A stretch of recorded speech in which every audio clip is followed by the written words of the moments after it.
Ladies and gentlemen, sports fans alike, welcome to another edition of Bill Swirsky's Sports Talk Chicago, one of the couple, two, three best podcasts around. So sit back, grab yourself a cold one and a Polish sausage, park your keister in the French room, and listen to Bill Swirsky's Sports Talk Chicago.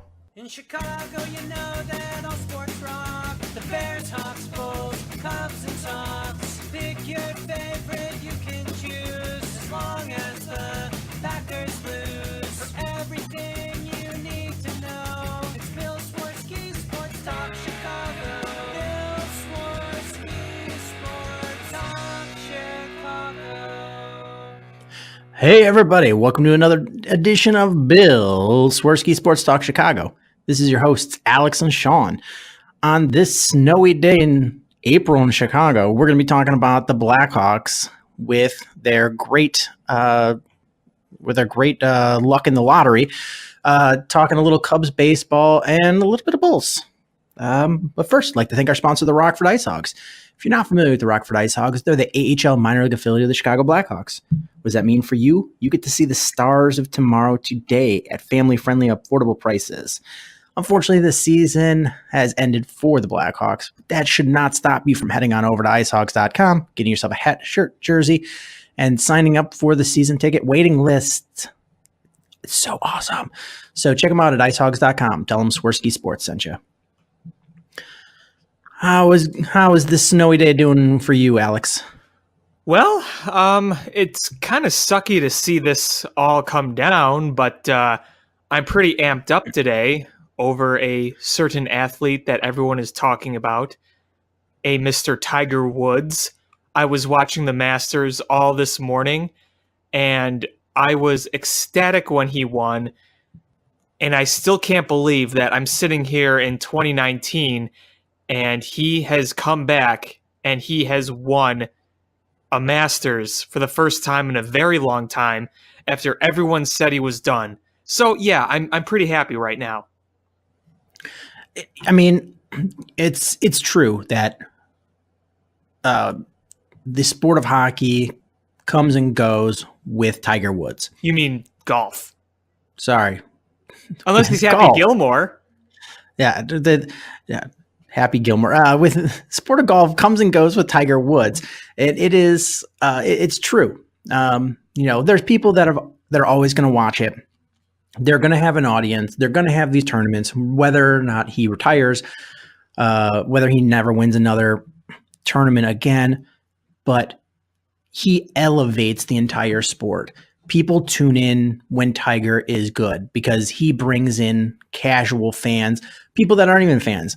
I'm not a fan of golf. I don't care about golf. I've never played golf. I don't care. But if somebody's like, hey, it's Sunday of the Masters and Tiger is leading, I'm like, I'm going to turn this on. Mm-hmm. And, it brings in just average Joes. Yes. It makes people that don't play golf go, man, I kind of want to play golf. There's people buying equipment. You have golf stores opening. They didn't exist before Tiger Woods. I mean, it was like a pro shop here and there, but big golf, actual stores, like they didn't exist. He elevated. He's like the Michael Jordan Yes. of golf. Basketball was popular, and there would be a basketball without Michael Jordan. But you wouldn't have kids in China playing in the NBA or, watching NBA. You wouldn't have any of that. It's Michael Jordan expanded all of that. He took what, Magic and Larry elevated and just brought it to a whole new level. Absolutely. I mean, today, I'm very casual when it comes to golf. I'll follow like the big tournaments on my phone. And if it's the 18th hole and it's close, I'll be like, all right, I'll turn this on. But this morning, I was watching the Masters on the edge of my couch, legit nervous as I was watching this all unfold. And when Tiger made that shot that curled around near the hole, I think it was like the 16th or 15th hole. It was the one where they showed Tiger. He's watching. He's going, come on, come on, come on. That moment right there is going to be talked about throughout history. That's sports history right there. That was the moment when people said Tiger Woods is going to do it because he was right there the whole ride. And that one guy from Italy who was doing so well was starting to fall apart. And here comes Tiger Woods. And then Tiger Woods takes the lead. And then that shot is made. And it's like, this is going to happen. He's going to do it. And he's going to make history. And he has. There are so many people I saw online saying, I don't know squat about golf, but I am watching this and I am intrigued. The sport of golf is having one of its best days ever, I think. This is one of the most historical days in golf history. I can't imagine what the ratings were like for those last few holes. They had to have skyrocketed. Yeah, I mean, because there's other golfers that are well known: Ricky Fowler, Phil Mickelson, Rory McIlroy, but none of them are Tiger Woods. And even if in 2019 that they've caught up with him or even surpassed him, none of them will ever achieve what Tiger Woods has achieved. And if Tiger Woods never would have won another major, how important he is for this entire sport. Well, think about it. You go around talking to people who know nothing about golf or nothing about sports. When you bring up golf and they say, do you know any golfers? The one they'd probably say is, oh, I know Tiger Woods. I mean, Phil Mickelson is one of the better golfers.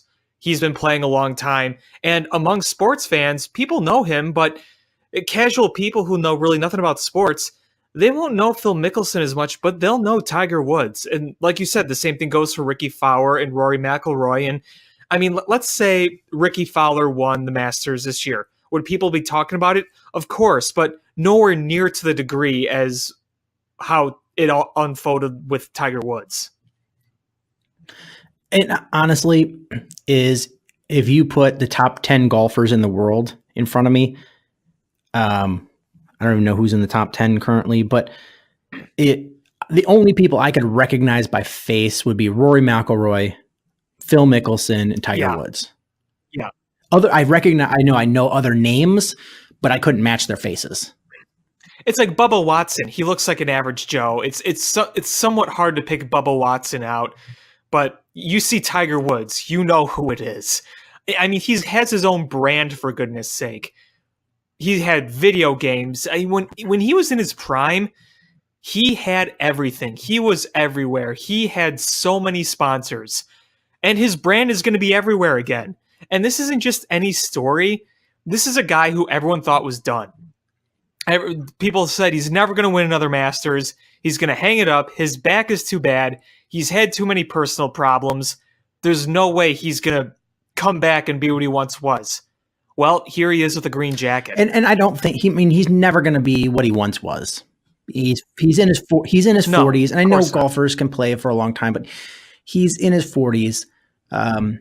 He's had a lot of back problems. And here's the thing is back problems are really bad for athletes.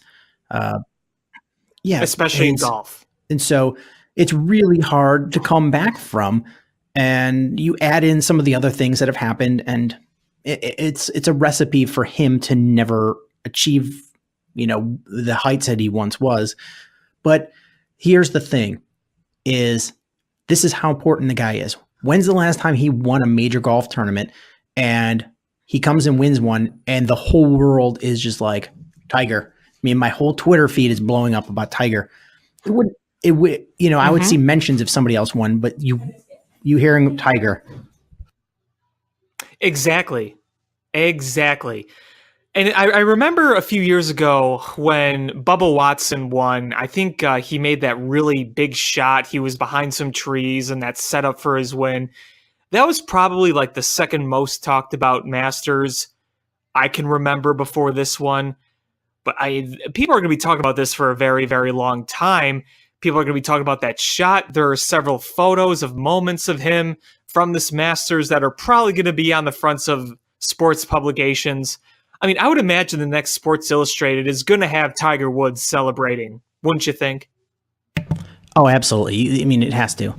And it's funny, I'm looking at the top 10 or, the top golfer list, and Jordan Spieth, like I know the name and know the golfer, but he looks like any guy that's trying to, at a summer festival, hand you a Monster Energy drink. Yeah, he really does. He's just like, hey, I'm a guy that graduated from this frat 6 years ago. Like, he's just a guy. Nothing remarkable about just, picking him out of the crowd.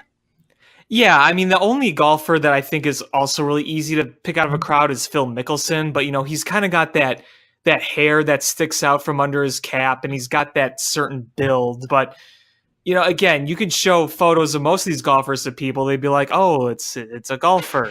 Oh, but that's Tiger Woods. Like, it's easy. And you know what I thought was one of the most amazing things about the Masters today was just the roar of the crowd. How everyone was so into it. I mean, yeah, the Masters are the Masters, but when Tiger Woods had a good shot or he sunk a putt, the crowd went nuts. Yeah, and then you've got the security people trying to take him out. Yeah, it was. You saw that video, right? Yes, it was like a mob. Yeah, he just slid and took his ankle out and has him hopping all over the place. Yeah, that was something. It goes to show what a big deal this was. And I was kind of wondering, I'm like, if he does win this, what is going to be the reaction from the spectators there? I mean, I know a golf crowd is much more different than, say, a rowdy NFL football crowd, but still, this is history in the making, and this is a big deal. And people react, sports fans, in certain ways. What was also amazing was not only like when he did something, but just as he was doing it, when he first hit it and it goes sailing, immediately you heard everyone's voices start to rise, like, in anticipation of something big happening. And even when he was about to tee off in those late holes, even if it was quiet, you can sense the buzz in the crowd. You saw people standing and kind of rocking back and forth. People were on edge, and people were waiting to see it all unfold. And honestly, those are very lucky people because they got to witness history firsthand. Yeah, that's got to be cool being there. I always wanted to go to the Masters. I think that'd be so neat.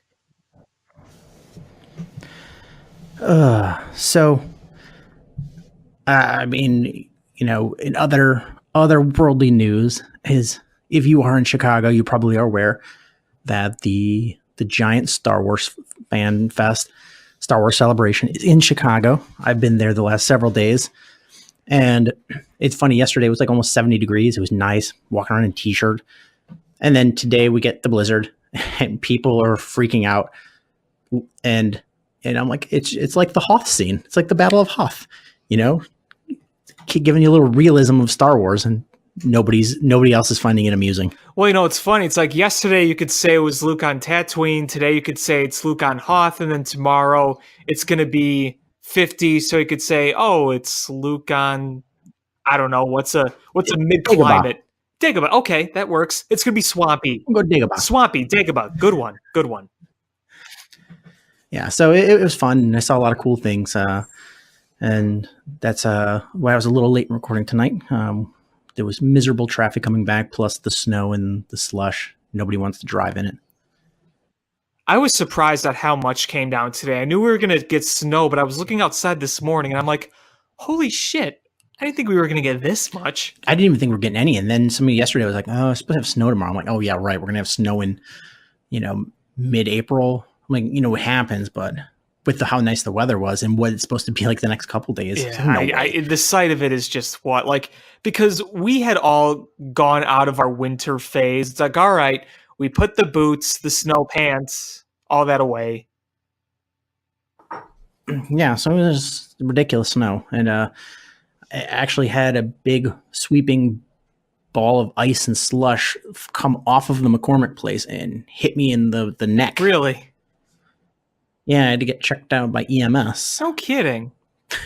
Yeah, that was interesting. Never had that happen before. I know I always see downtown the watch for falling ice, but I never actually got hit by it.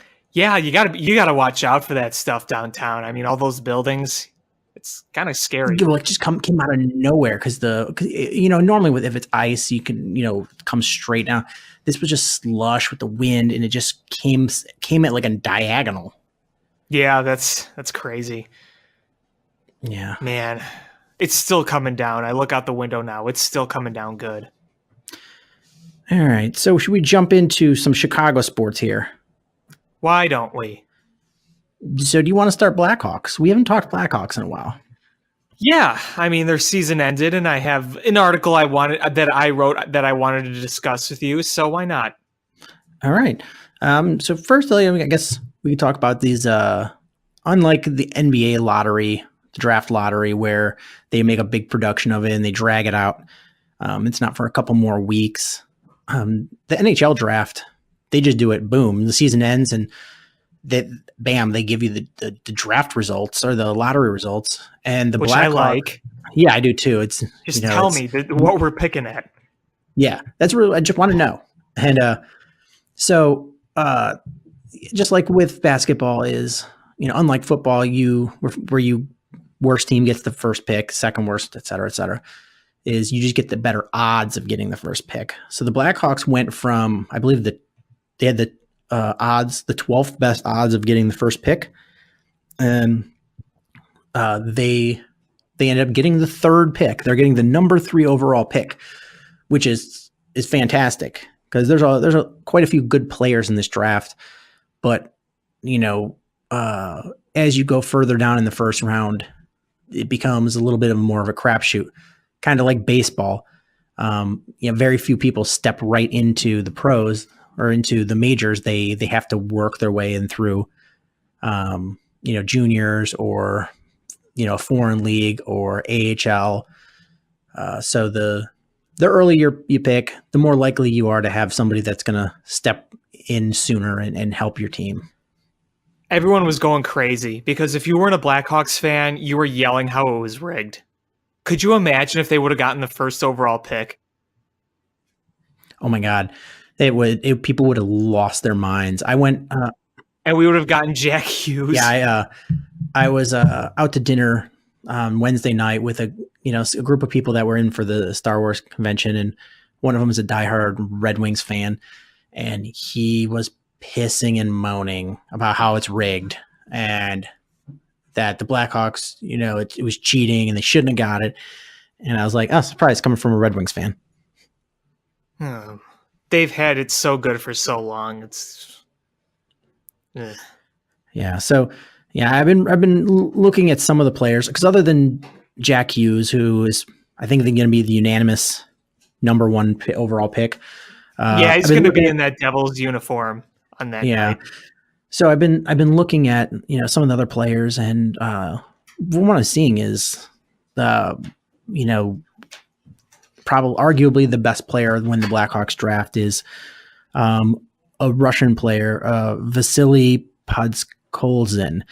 But from what I'm reading, he's a right winger, and he's just a super talented player. But the word is that he's got a KHL contract, so he might be harder to get out of that contract to bring him over.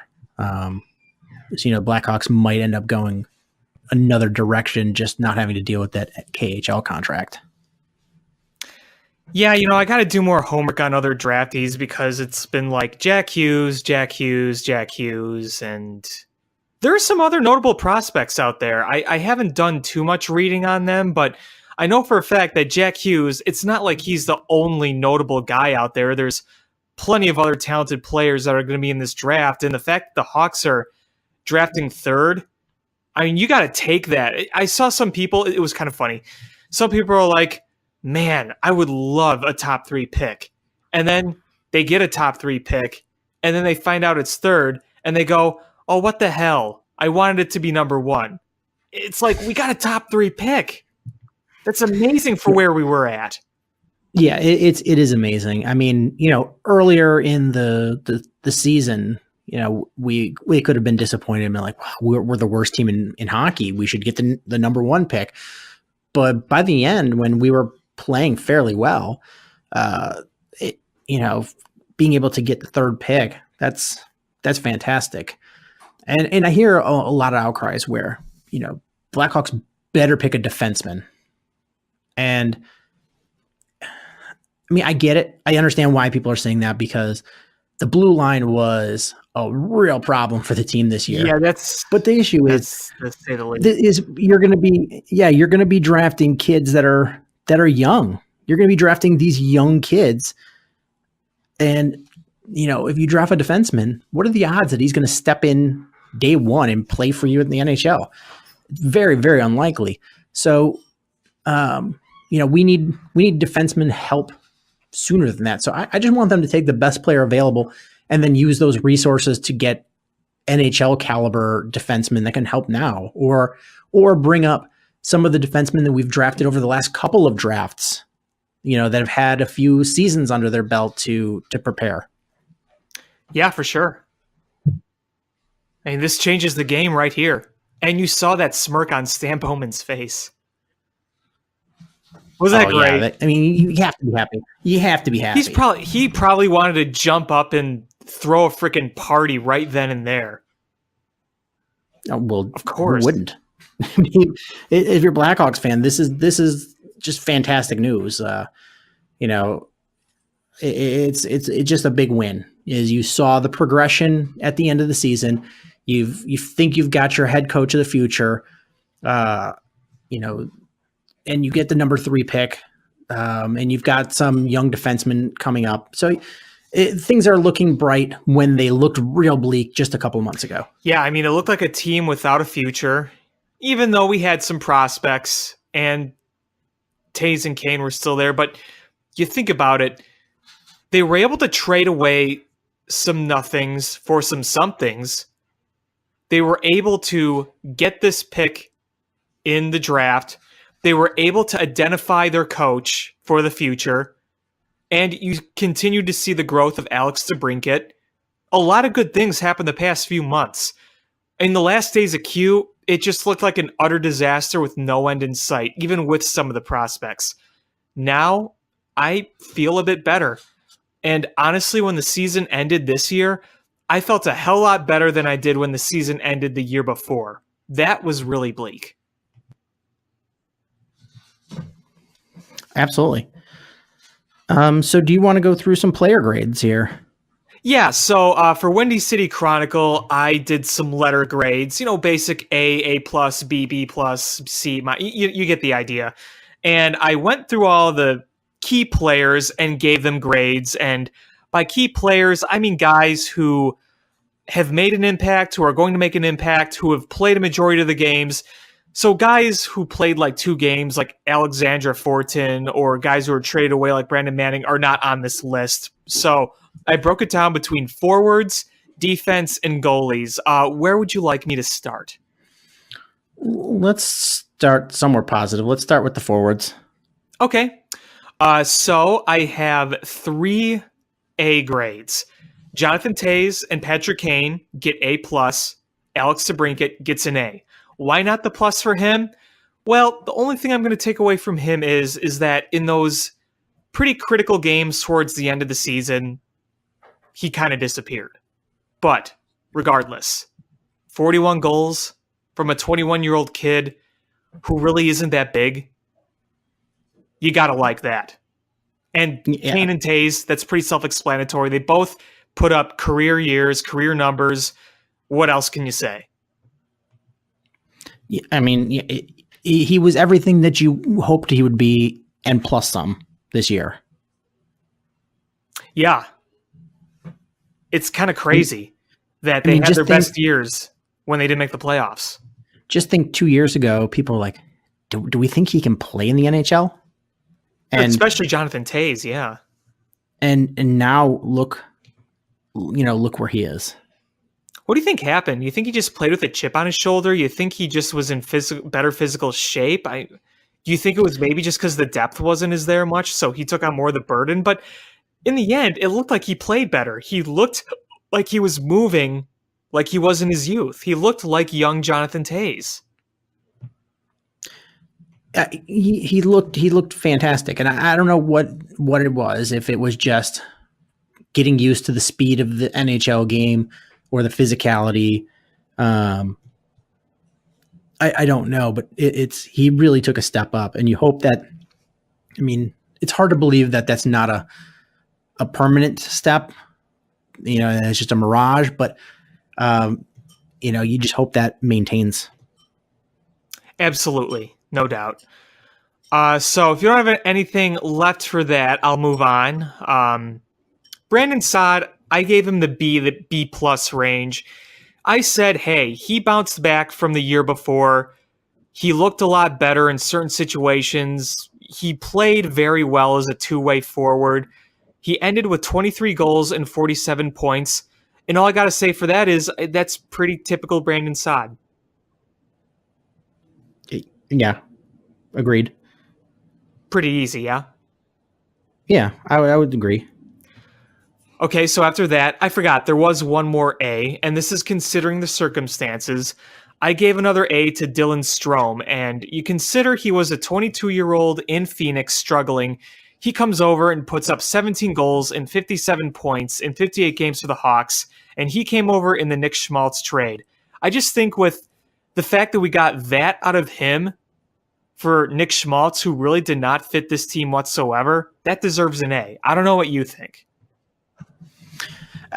I mean, I would probably go B plus, maybe B plus, but I agree. I mean, it was a fantastic trade, and he really took that step forward. I think, I mean, I know that Nick Schmaltz got hurt, but considering that they liked him enough to sign him to an extension, I think this was a trade that both sides are happy with. Yeah, that's fair. I can dig that reasoning. So then Artem Anisimov, I gave him a C. It wasn't his best year. 15 goals, 22 assists. He usually scores 20 plus. He was better at the end of the year, but it's kind of when they were completely out of it. He's 30 now. He may be traded. I still think he has some value, but considering where he usually is and considering the year he had last year, I just got to give it a C. I would say C if he made less money.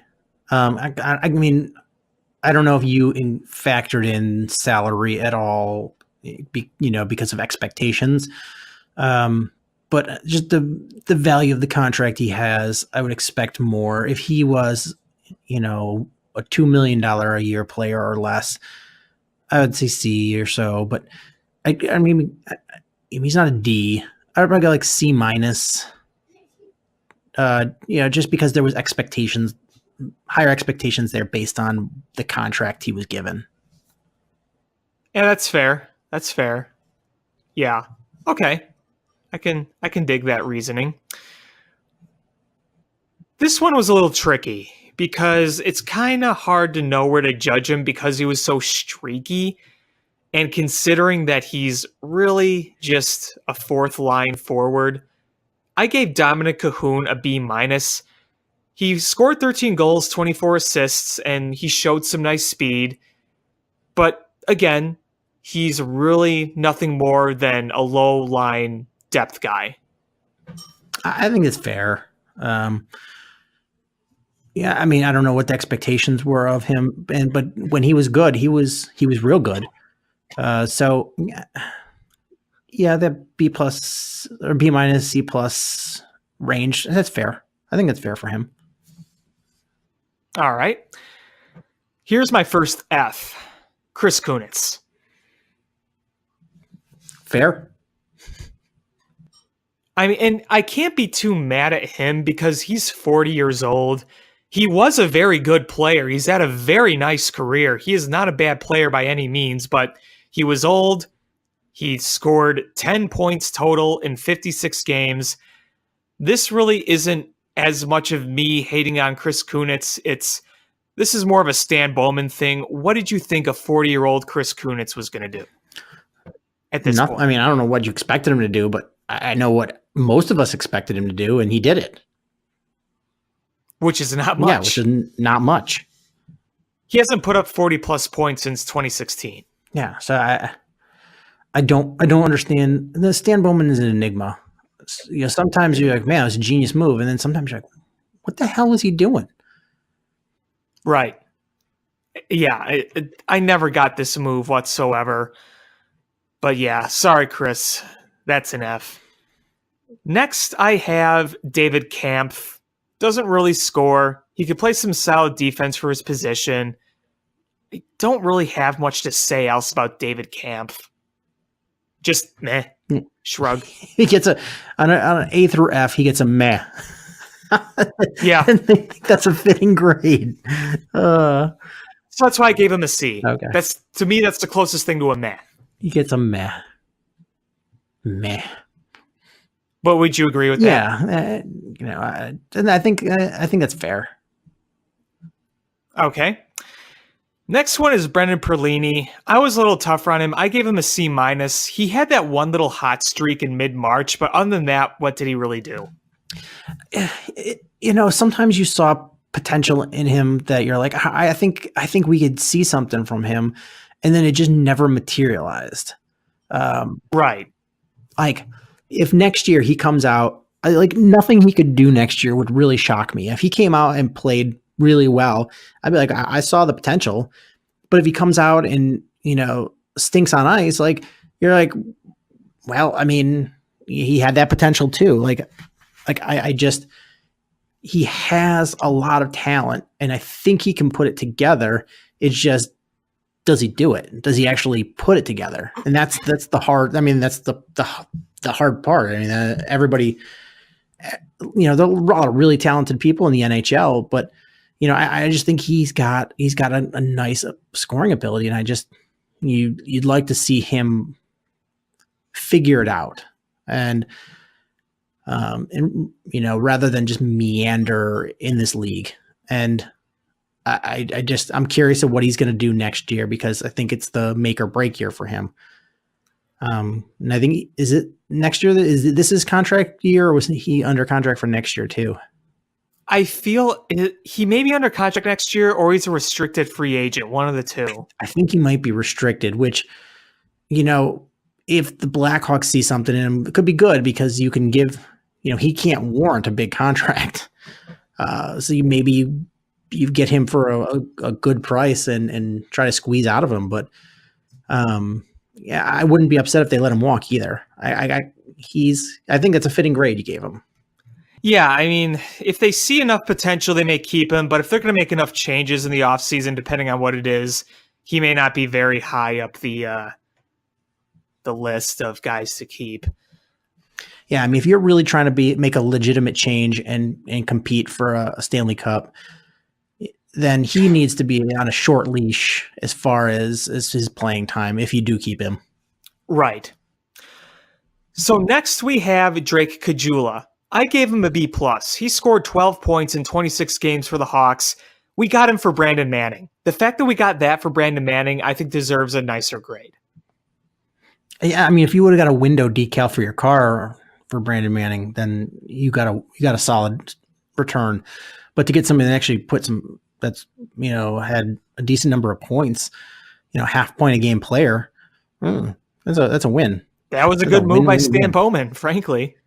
They did the Oilers dirty on that one. Yeah.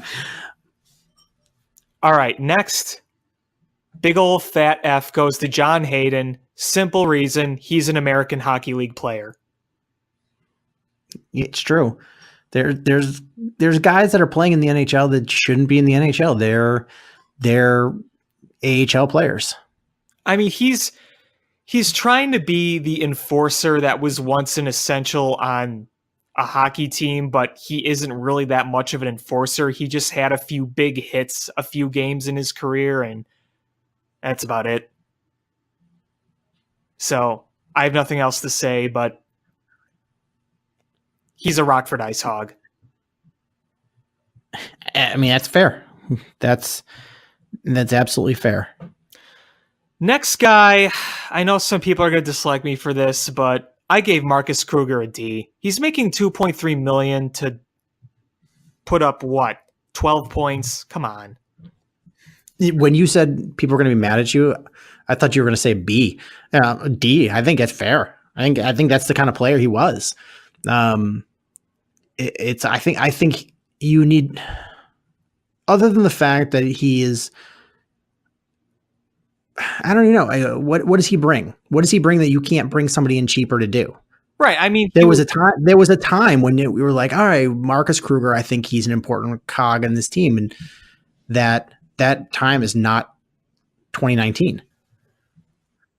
right. That happened after 2015. That happened after the last Cup. So in my article, I said, thank you for your first tenure. You killed off penalties. You scored that big overtime goal in the conference finals in 2015, but there was really no point of bringing him back. They only brought him back, be like, oh, hey, he's a penalty killer, but he's making $2.3 million.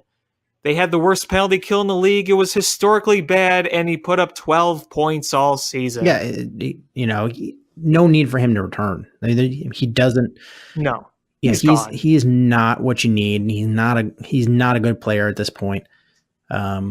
He's not even like a team leader where you're like, oh, well, at least we get some benefit of him mentoring people. Like he's just there. Yeah, that's exactly what he is. He's just there.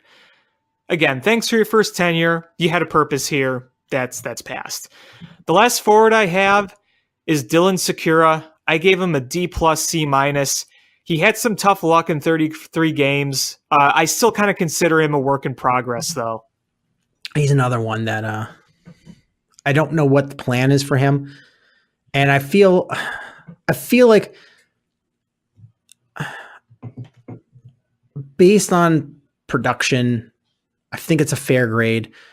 But in another way, I think it's an unfair grade because I think he was not put in a position to succeed. I just feel like I don't know what the Blackhawks are doing with him, and I hope that they're able to figure out exactly who he is and how he's going to fit on this team, so he has a chance to succeed. But I don't know. I don't know what the plan is for him, or I just felt like they were putting a round peg in a square hole with him.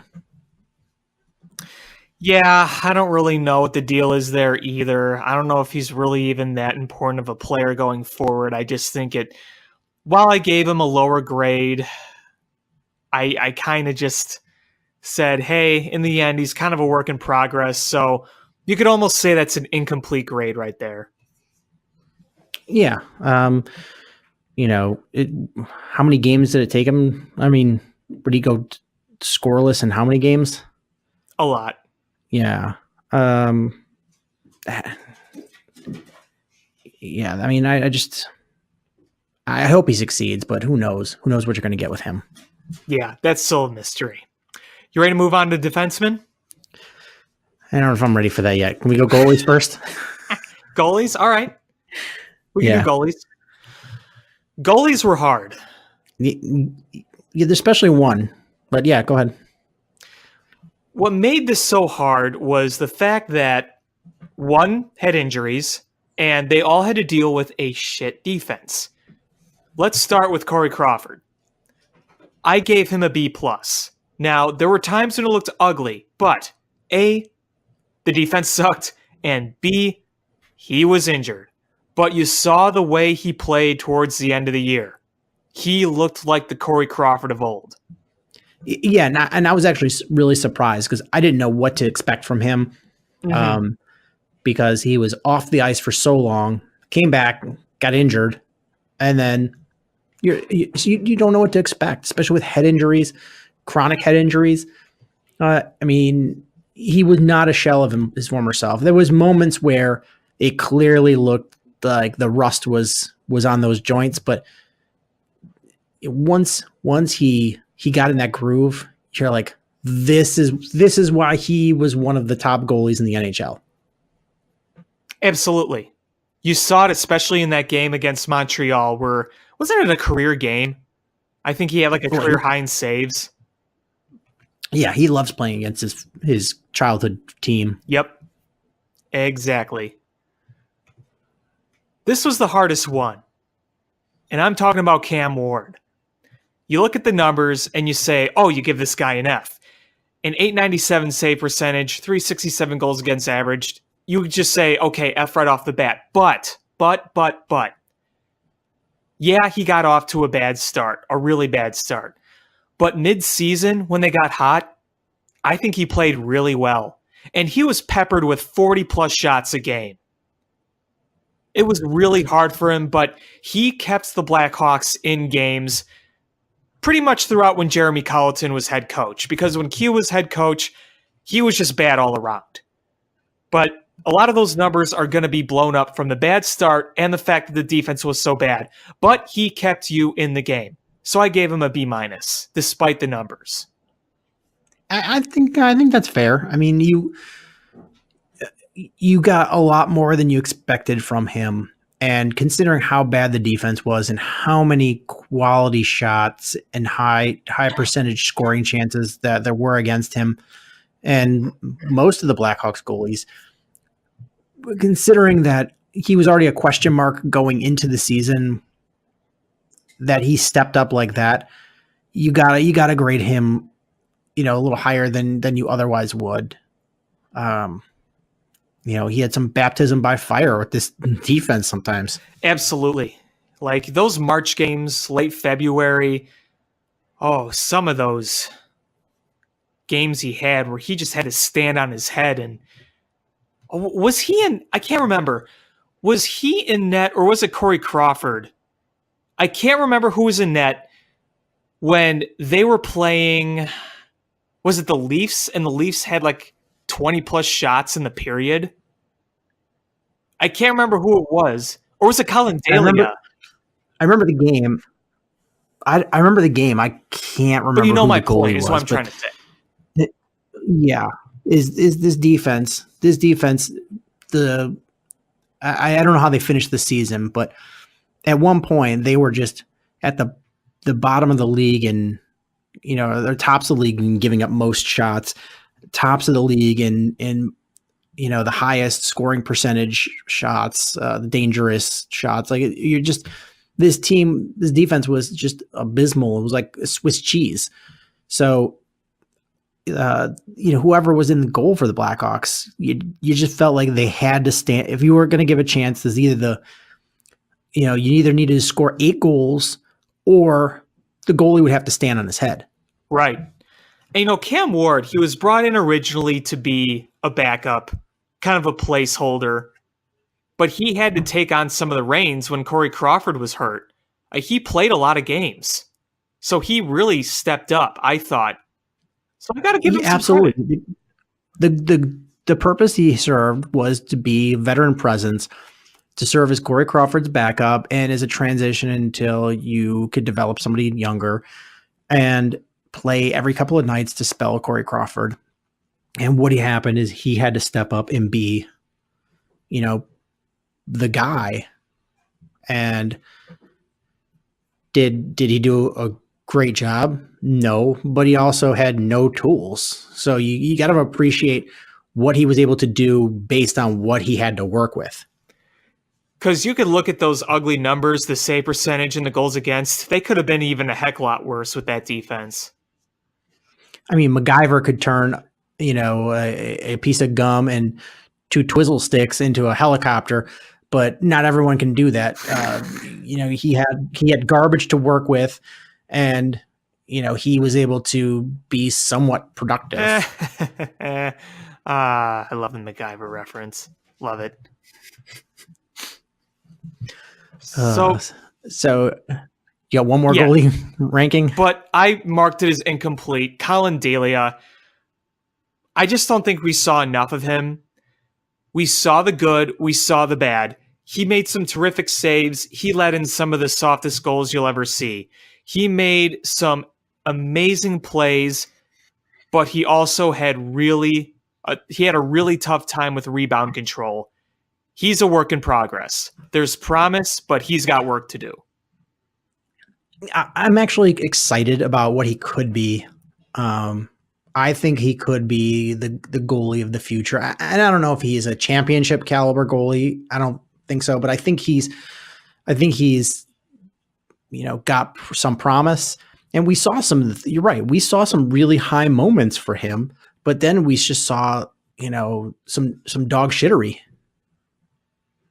Yeah. Remember that game against the Capitals? He made that save that was absolutely unbelievable, and then he let in like one of the softest goals you'll ever see. So it was, it was it was a it was an odd for odd couple of months that we had him up there regularly playing.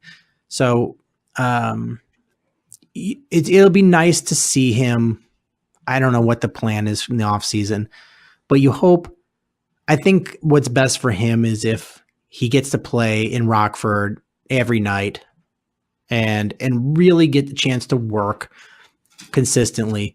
I don't think being Corey Crawford's backup is what's best for him at this point. Yeah, I would have called for him to play in the NHL if Corey Crawford will still hurt and he could play often.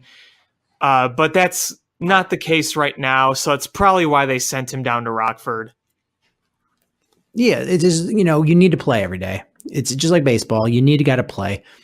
It's really hard in these kind of sports to just be idle and then be young, be idle, and then be able to step in. You what you call somebody that's able to be coming from the cold, coming from not playing, and step in and do the job. You call them a professional, and he's still a kid. He's still young. Mm-hmm. He needs to get to that point where he's a professional. Touche. You ready to go to defense? Oh yeah, I'm ready. Okay, so you may think I'm generous with some of these grades. I mean, the defensive unit as a whole gets an F, but, keep in mind that the defenseman I have listed here wasn't every single defenseman that played for the Hawks last season. So again, keep that in mind. Is it some of them you started to write something and you just got violently ill and were like, all right, I just can't do this. I had a puke bucket. It was a spittoon, but I cleaned it out and made it my puke bucket. So I ranked. Was it autographed by John Lackey? It was. It said "hee haw" on the top of it, and it was spelled HEE-HAW.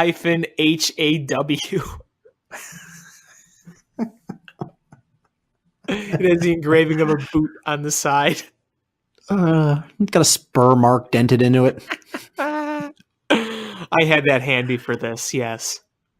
All right, let's hear. So the highest grade I gave a defenseman was a B. Do you have any guess into which defenseman that was?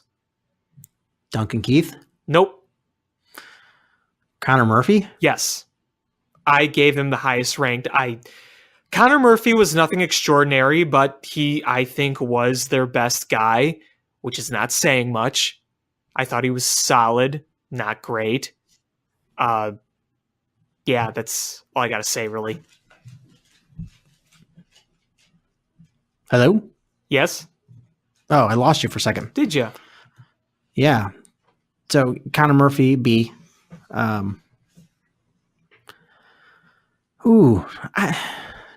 do I think about that?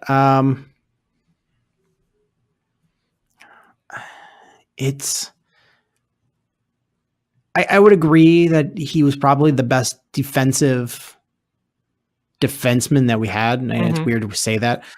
But he was the best defensive forward we had. I mean, there's other guys that were much better offensive minded,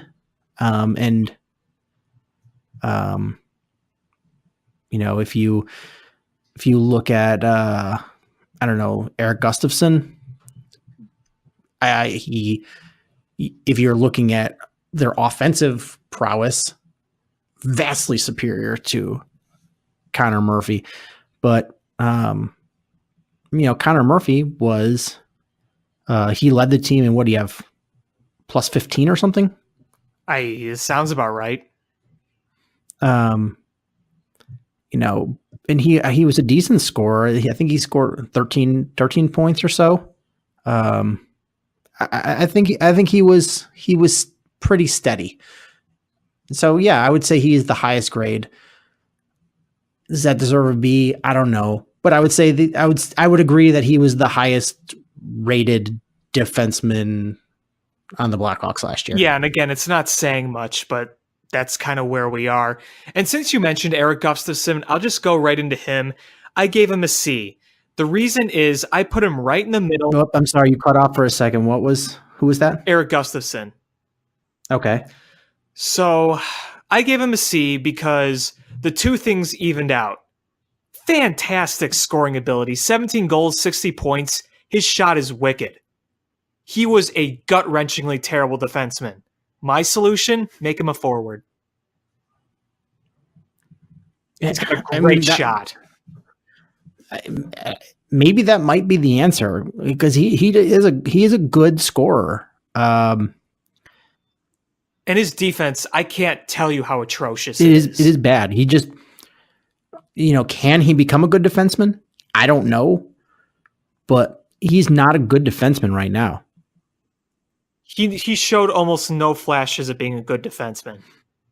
I'd rather see him as a forward, taking slap shots and scoring more goals because he clearly can do that, than watching him get totally roasted or being way out of place like Chris Conti in 2014.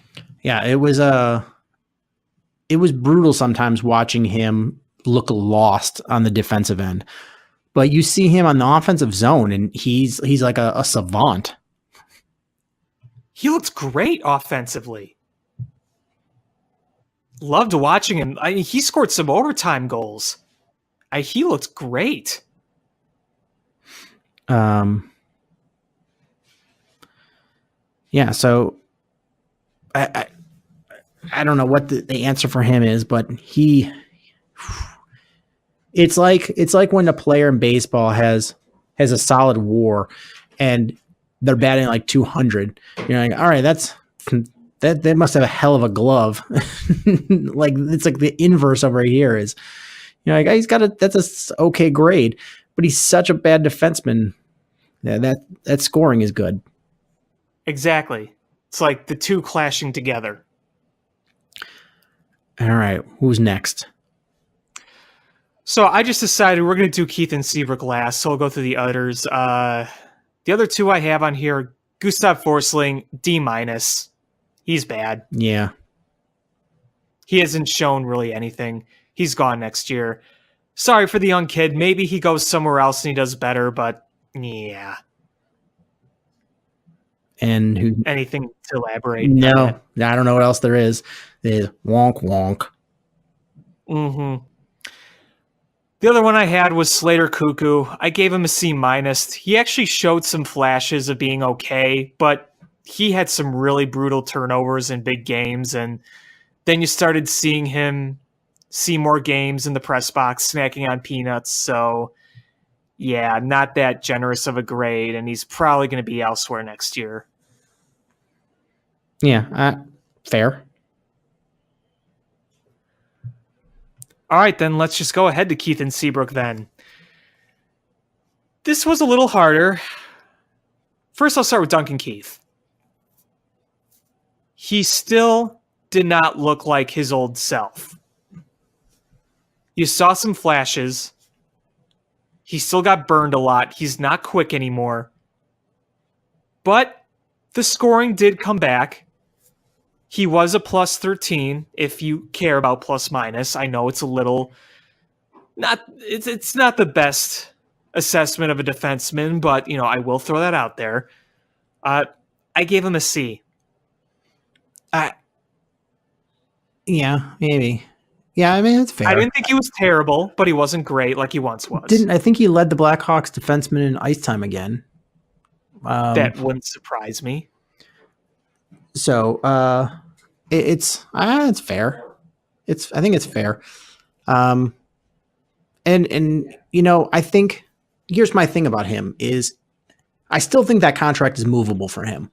I think he played at a high enough level, and if you were to pair him with somebody and maybe put him on like a second pairing where he's not getting as many minutes. I think he could be effective, and I think you could pawn him off somewhere. And if you don't, I still think you can squeeze some out of him. I think he's still got something in the tank. It just to ride him for that many minutes and continue him being the the ice time leader of your defenseman. It's just not who he is anymore. No. So I think you just need to be smarter, and I think you need to bring in better defensemen, because if you move him down a little bit, I think that makes your defense better, because I think he still has something. He can't be your best defenseman. He can't be your ice time leader. Right. That's just not in this day and age. Yeah, he can't keep up with all that. At this age, with all those miles on his legs, it amazes me he still plays that many minutes a night. It's amazing that they keep trying to make him do that. It really is. It really is. And then, lastly, Brent Seabrook. I gave him like a C-, and all I had to say for that was Father Time is undefeated. That contract is bad. You can move him to a D if you want to factor in the contract, but that's more on Stan Bowman than him. So I just kind of went with him as a player. C-, that's all I really got to say. I would probably put him in the D range. And I don't know if you heard that the Blackhawks front office basically told him, you need to be better in the offseason, get in a better shape. And he was just like, no, I'm not changing anything. So I wonder if part of it is that he's just not in the shape that he once was. And it's a they cited Jonathan Taves, as Jonathan Taves worked out differently in the offseason and came back and improved as a player. What if this is just a what if? Part of why Seabrook is not playing well is that he's not in the best condition. Maybe. Because, it's one thing to be older and struggle, but you just see the struggles from him, and it just looks all around bad. Yeah, you still have aging defensemen that play at a higher level than him, and he's not ancient for defensemen. So to see him, fall off this quickly, maybe that's a contributing factor to it. Maybe. And the one other thing I will say about the miles on him is he's got a lot of additional miles with all those playoff games they played. That's another, who knows how many seasons worth on those legs right there. So I will say that, but maybe it's true. Maybe that is a factor. Yeah, if you can bring in some better defensemen around him, take away some minutes from him, get him in better conditioning, maybe his play is palatable. Sure. I don't know. We'll find out though. Mm-hmm. Because the reckoning is coming. This is a new Blackhawks era, and you've got your first off season of the Colleton era, and things are going to change. You saw how much of an improvement he brought in a different philosophy that he brought mid-season, and players at first were not, behind it, and they eventually bought in, saw the improvement. I think he's going to do, and he focused on certain areas. I think there's going to be a lot more areas he focuses on in the off season, and Seabrook needs to be on board with that. Yeah, I agree.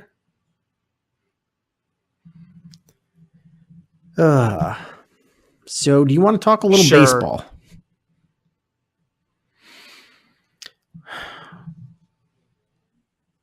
I'm going to say this, and I know I'm going to piss people off.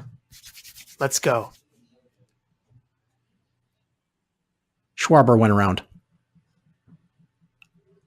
When I watched it in real time, I missed the game because I was watching Captain Marvel with some friends. But when I saw it in real time, like when I saw the video of it, I thought he went around. I thought he did. Now you slow it up and you look at it frame by frame, it's pretty dang close. But when I looked on Twitter and I saw the reaction, people thought that it's made it sound like it was a slight flinch and that it wasn't anywhere near him going around. I looked at it in real time. The first time I'm like, that looks like a swing to me. Yeah, I mean, I saw it, first at full speed, and I'm like, why are people mad? Why is he mad? And then I watched it in slow motion, and I'm like, I don't see anything in the slow motion that if I would have seen the slow motion first, and I may have been like, oh, that's a non-swing, but I saw it in full speed first. It looked like a swing. I saw it from the slow motion and from the other, and there was nothing to prove to me that it wasn't a swing. You've got a human being making a call, and I didn't disagree with it. So Schwarber's reaction went way overboard for, how close it was. Yeah, I would say it was 50-50. I think it was a coin flip. And honestly, if I were the umpire, keep in mind where the vantage point is, 90-ish feet away from the angle, from the speed. You're not watching real life in slow motion. You're watching it as it happened. I probably would have called it a swing, even if it may not have been by like a centimeter. I probably would have called it a swing. And the fact of the matter is that pitch shouldn't have even been offered at. That bounced in front of home plate. It wasn't even close. Yeah, agreed. And the other thing was, we could talk about the Schwarber all day. Again, I missed it. I wasn't watching it live, but I saw back and saw it. We're not going to talk about that Wilson Contreras at bat right before, when he had the tying run on with less than 2 outs, 90 feet away, in the winning run on second base. We're not going to talk about that. Have at it. That was a terrible at bat. And Wilson's been doing very good this year, but he had a rough game yesterday. That was part of it. And if Schwarber would have walked, that just would have loaded the bases. I could see it being a bit more emotionally charged if the bases were already loaded, and that was the difference between ending the game or tying the game. But you don't know if the next guy was going to come through or not. That was ball 4 just to load the bases. And his run wouldn't have mattered. If they would have won, then the runner on second would have scored. Or if they would have tied it, it would have been the guy at third. This wasn't with the bases loaded. I think the Wilson Contreras at bat was much more important. Because if he would have at least put the ball in play and tied the game, then the Schwarber at bat, if it ends the way it does, and you're tied, you just go to extra innings. And the other thing was, they played like crap that day. They walked in how many runs, that bullpen? They came in and walked how many runs? You had a really bad second inning by Kyle Hendricks.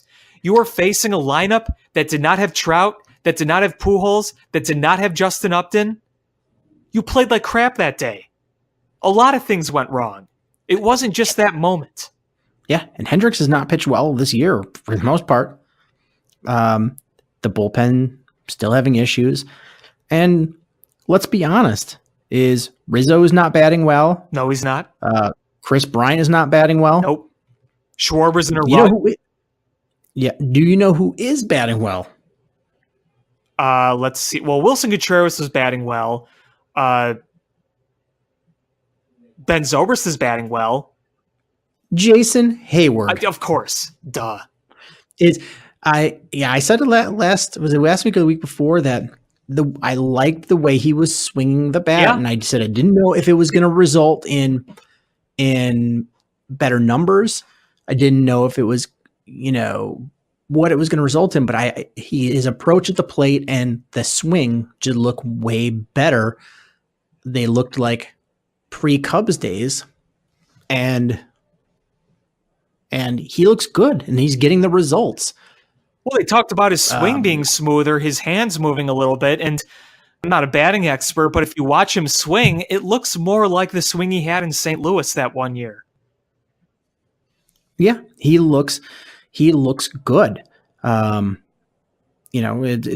He's hitting for a little bit of power. I mean, his OPS right now is like a 1.15.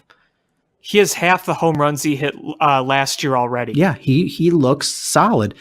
And to be honest with you, he's part of the reason that the Cubs aren't worse than they already are.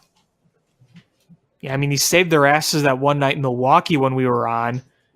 When we were talking in the middle of that, he hit 2 home runs, and he's been doing good ever since. And even when he's not getting hits, he's drawing walks.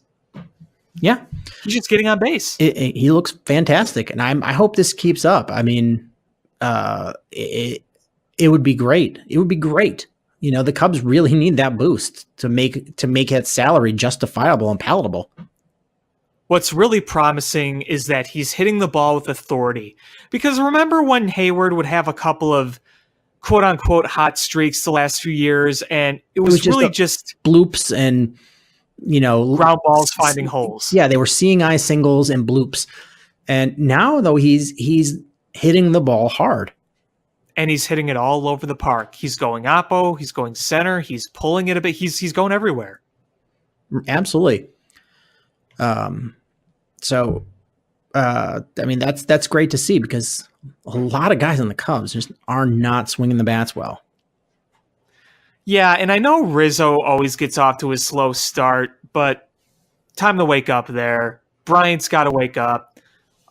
Pitching-wise, Kyle Hendricks always starts slow, but I think you can agree that the Cubs and he and everyone else do not want him to figure it out mid-season like last year. It's like, okay, let's go. Yeah, I mean, and here's the thing. It's Chris Bryant. He's coming off a bad year. Whether it's the shoulder that was causing the issue last year, whatever, he's off to a bad start. We need the Chris Bryant of his first and second year. It's frustrating because he got off to a very good start, but ever since the second series of the year, he isn't just struggling, he looks completely lost up there. And how many times have we seen him just flat out miss pitches right down the middle? Yeah, he just misses them. He just looks terrible up there. And the swing looks bad. I don't even know how to describe it. He looks like easy out. Yeah. I hope he picks it up soon. Well, I think we all do. No kidding.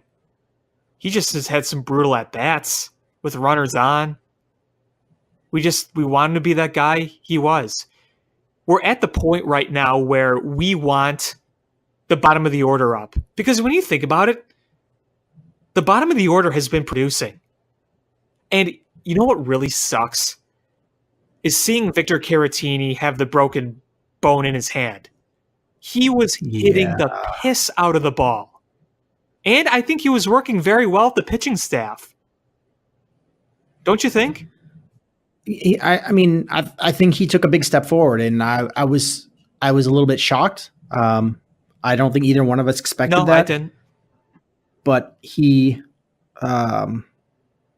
he was playing very well, and to see him, have that injury just derail things, it really sucked. And I mean, he's going to be out for a month or so. So it's not like he's coming back in a week. It's not like the 10-day IL or something. This is a bit more serious than that. And who knows if he's even going to be the same when he comes back. I mean, the hand is kind of important. Did I hear 4 to 6 weeks?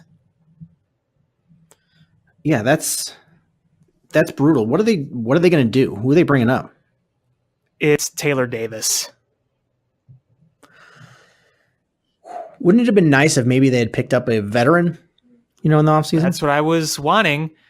I think they may still go after Sandy Leone. Wouldn't take much to trade for him.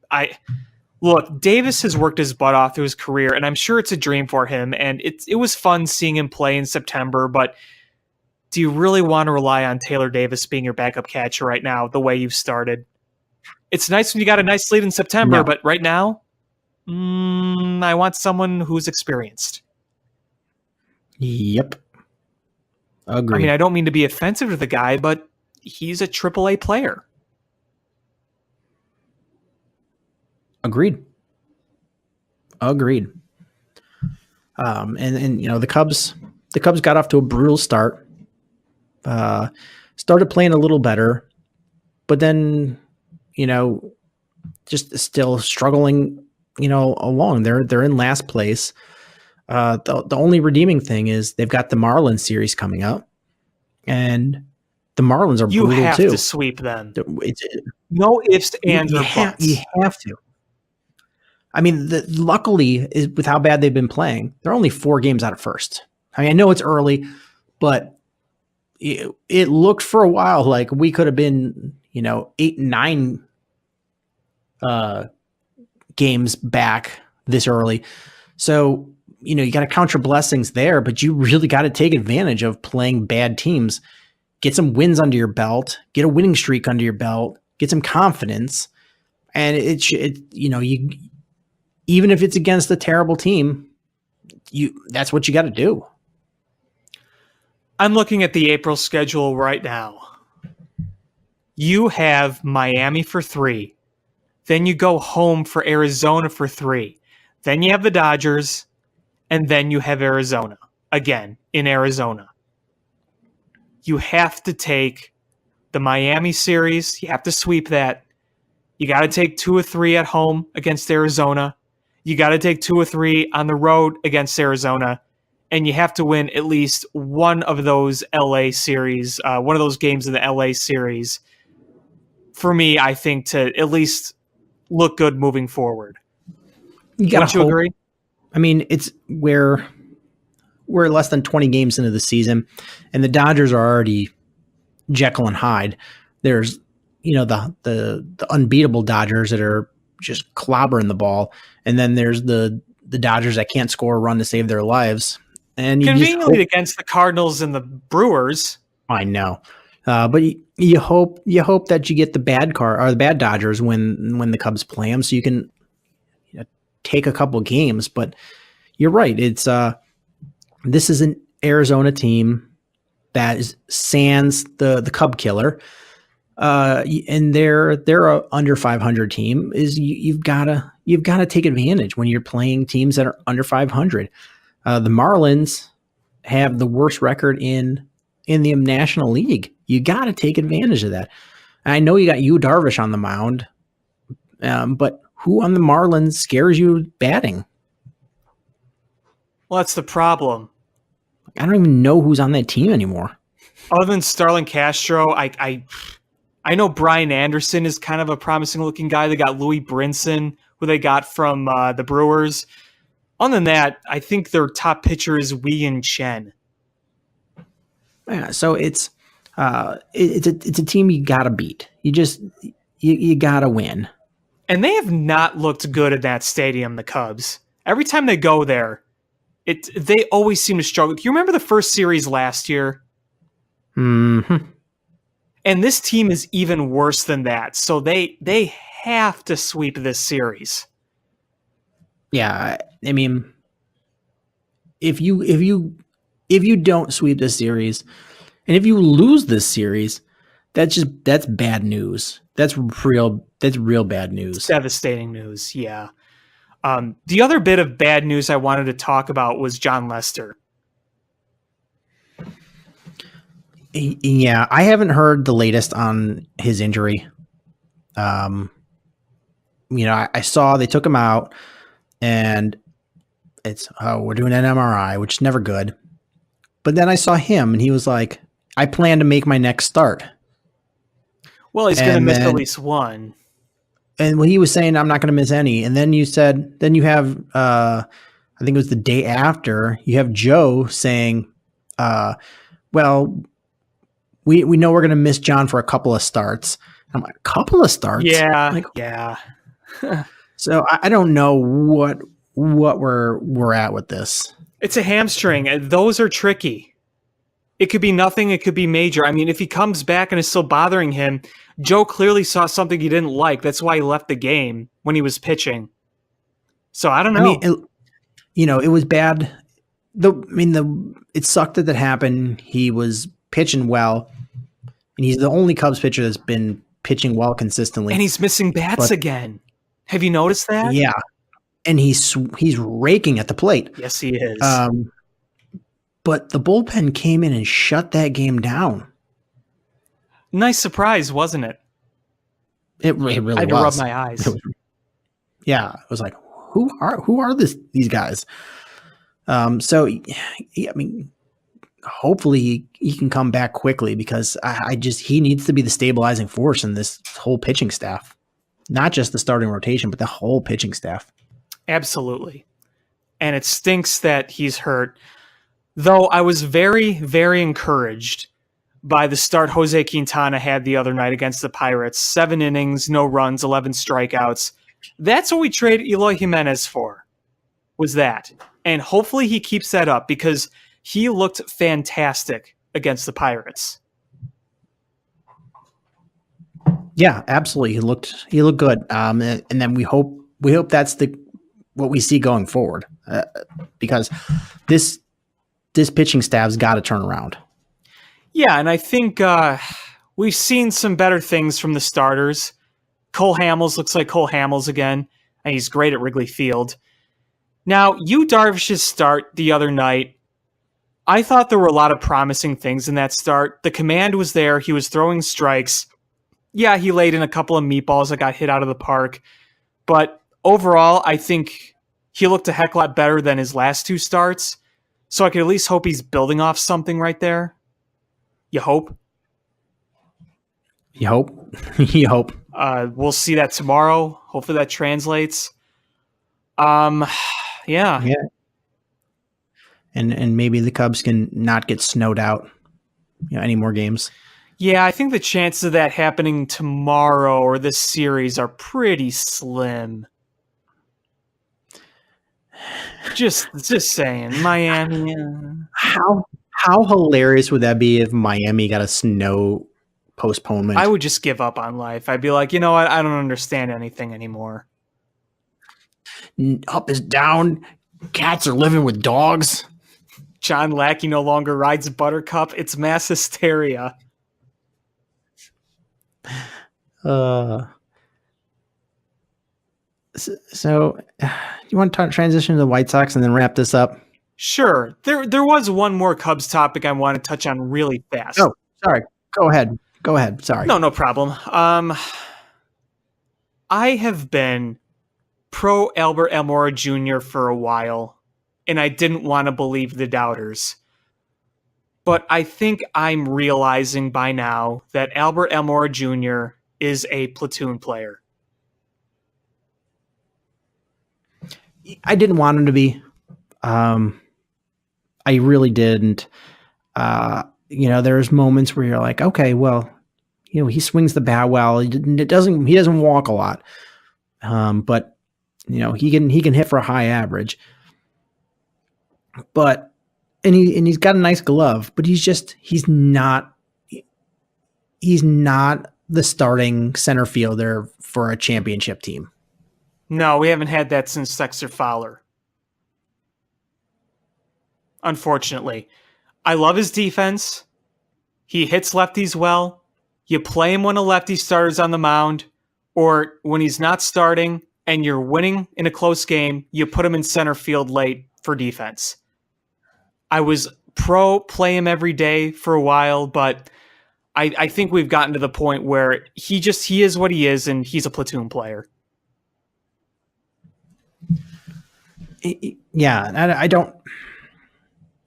I mean, the thing is the way the Cubs are playing, you need to play hot bats. Mark Zagunis is swinging the bat much better. But he's a brutal. Oh yeah, the glove defense out is there. doo-doo. Yeah, I mean, when you're like, oh man, we need to play Schwarber for his defense, then you know that Zagunis is a doo-doo outfielder. But that's all I really wanted to say there.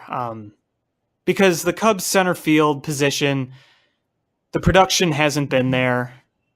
Ian Happ has done some things in AAA, but he's still striking out a lot, which is a little concerning. And it just makes you more and more wish the Cubs would have been at least in on Lorenzo Cain or Christian Yelich when they had the chance.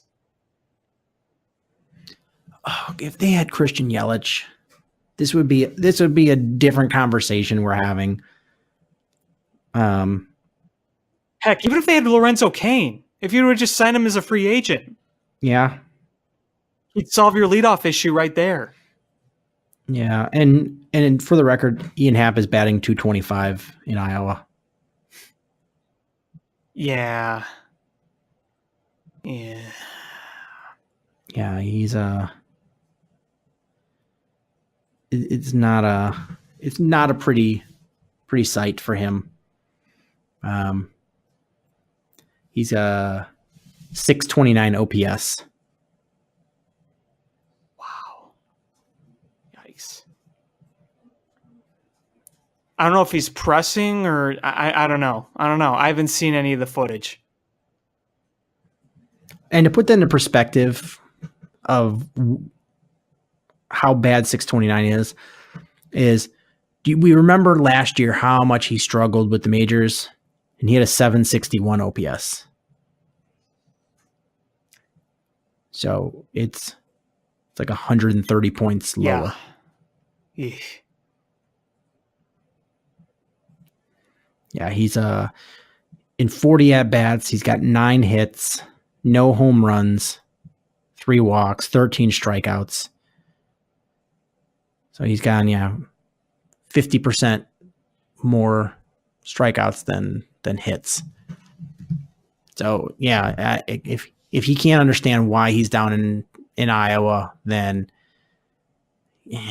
that's a completely different problem that we have with him. Yeah. Sigh. That's all I had to say on that. So White Sox, they beat the Yankees. That's good. Rodon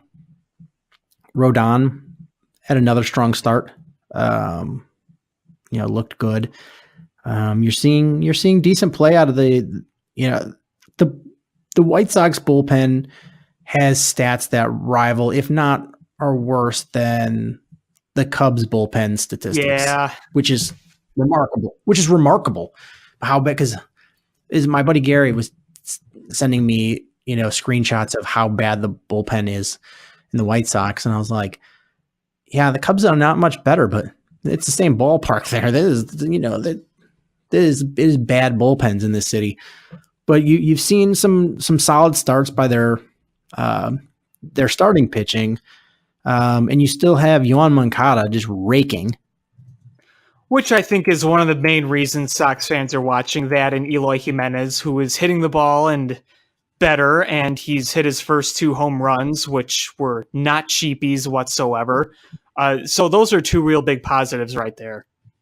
Yeah, and he's batting just shy of 290 right now, Eloy. And Moncada is, still batting well over 300. I mean, that torrid sense of home runs is not there. The OPS has dropped under 1,000, but he's still hitting really well. And Tim Anderson still batting .430. Yeah, Tim Anderson's doing a lot of good things. Now, the 700 plus BABIP is not going to be sustainable, but it's still a sign that he's putting the ball in play and he's doing good things. So no matter how you spin it, he's playing really damn well and he's seeing the ball very well. Yeah, I mean, you can't be mad at anything Tim Anderson is doing this Not at year. all. Not at all. He's playing phenomenally well. The bat is a lot better. You worried some last year what you were going to get from him. But it's everything that you've needed from him. He's looked fantastic. He's made a lot of nice defensive plays. Yeah, I mean, this is a guy that went from a career batting average of 263 to he's batting .430. Last year he hit 20 home runs in the whole season. He's already got 3. It's pretty impressive. So, that's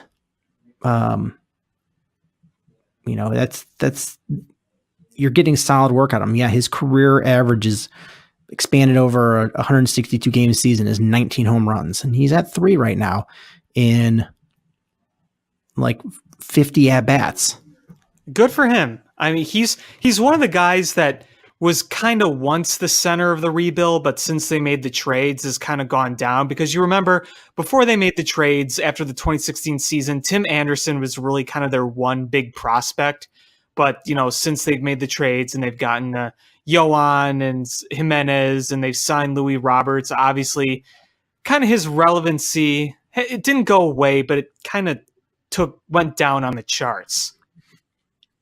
Yeah, he was the forgotten man, but he's the veteran. He's the Anthony Rizzo of this team, where he's the young veteran. Yeah, I mean, I can, the play wise, you can't compare, but as far as the standing in the rebuild process, he would be the Anthony Rizzo, where he's very young, but he's the veteran amongst the younger players. So they're the more. He's got the leadership of Rizzo, but like he's like the better Starlin Castro that actually fits with the team. Because remember, Castro was part of the old regime and the pre-rebuild, and then you went into the rebuild, if that makes sense. Yeah, and Tim Anderson right now is on pace for 35 home runs. Yeah, there you go. Nice. So, I mean, if you're a White Sox fan, you can't be. I mean, sure, your standings, you're the same record as the Cubs, I believe, but standings wise, it's what did you expect? But you're seeing the culmination of young players coming of age, and you're seeing a lot of good things. How can you not be excited when you're watching Tim Anderson play like he is, Yoan Moncada play like he is, Eloy Jimenez coming up and playing like he is? You're getting some nice starts from your starting pitching. Like, you just beat the Yankees, who a lot of people were picking to be the division champ in that division, and it's there's so many promising things that you didn't have the last several years. For sure. And I know it's still a little difficult to watch when a lot of the pitchers right now aren't pitching well, but a lot of the guys that aren't pitching well probably aren't going to be on the team when they're good. You're not going to have Irvin Santana making spot starts and filling in. You're not going to have Ivan Nova, though Ivan Nova's been pretty good overall. He's not going to be around. A lot of those bullpen guys aren't going to be around. You're probably not going to have Adam Engel and Daniel Palka or Yolmer Sanchez still be on the team, because they've been struggling so far. But you're going to see a lot of changes, and just take the good for what it is. And build absolutely. off it. Enjoy the positives. Your star is absolutely rising on the South side. For sure. Is there anything else you wanted to talk about? Last thing I just wanted to mention, the Tampa Bay Lightning are about to be down 3-0 to the Columbus Blue Jackets in 10, 9, 8, 7, 6, 5, 4, 3, 2, 1. Yay! I miss the Hawks in the playoffs, and it sickens me knowing that the Blues are probably going to win it. I hope not. I hope not either, but they just look unstoppable right now. Yeah. Oh, well. I'm just hoping for a Canadian team to be in it. Come on, Canada. Yeah, seriously. But I think that's going to do it for this episode of Bill Swirsky Sports Talk Chicago. I want to thank everyone so much for listening.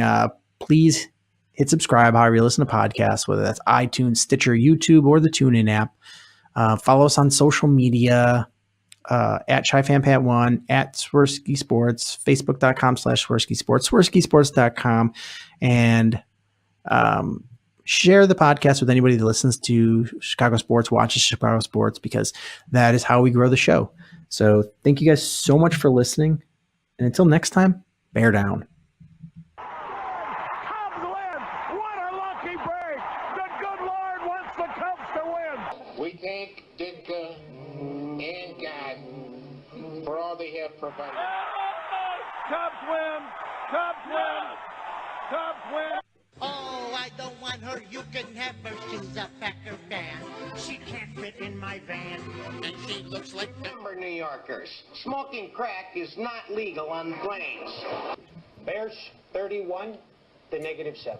The Bears. Oh, when the Bears go bearing down.